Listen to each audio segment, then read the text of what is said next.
Bismillahirrahmanirrahim. Assalamualaikum warahmatullahi wabarakatuh. Selamat datang di kelas 11. Materi sosiologi untuk kelas 11 itu ada 4 bab dan 2 bab di semester awal, 2 bab lagi di semester kedua. Sebelum masuk ke bab 1, silakan absen terlebih dahulu di Google Classroom. Baik, kita masuk bab pertama, yaitu pembentukan kelompok sosial. Selanjutnya kita masuk ke materinya. Materinya ada 4 materi. Yang pertama pengertian kelompok sosial, kedua pembentukan kelompok sosial, ragam kelompok sosial, dan partikularisme dan eksklusivisme.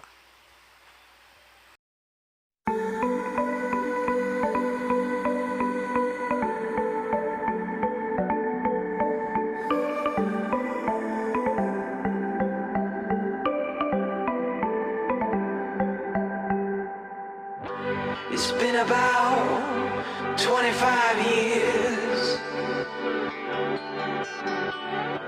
that I've been walking in these shoes here.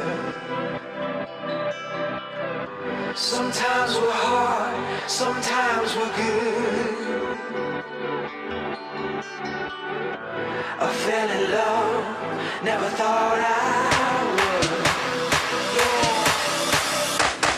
When I see them pretty green eyes looking right back at me, I just wanna love you, babe. Baik, dari 4 materi yang sudah disampaikan, termasuk pengertian kelompok sosial menurut Sujono Sukanto,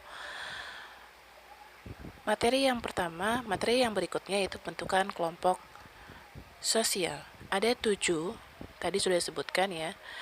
Yang pertama ada motif kelompok. Contohnya adalah kelompok nelayan memiliki tujuan yang sama, asal keturunan, faktor geografis, asal daerah yang sama, kesamaan mata pencarian, kepedulian, dan kesamaan profesi.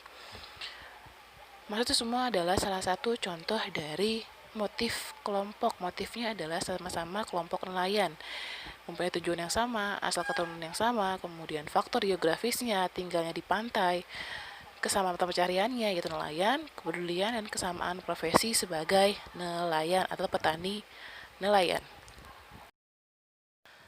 Dari motif kelompok kita lanjut, yakni ada 6 lagi. Yang pertama ada kecakapan anggota yang berbeda, yakni setiap anggota kelompok memiliki kemampuan yang berbeda satu sama lain. Contoh, kita ambil contoh adalah salah satunya yakni kelompok pecinta alam. Dari satu kelompok pecinta alam tersebut, kecakapan anggota berbeda-beda satu sama yang lainnya. Contohnya salah satunya adalah yang satu suka naik gunung, yang satu tuh suka pergi ke pantai, yang satu suka pergi ke goa. Nah, itu adalah kecakapan anggota yang berbeda masing-masing orang. Kemudian yang ketiga ada struktur kelompok, terdiri atas susunan kedudukan fungsional anggota kelompok. Contohnya kalau di kelas ada ketua, sekretaris, bendahara, nah itu struktur kelompok.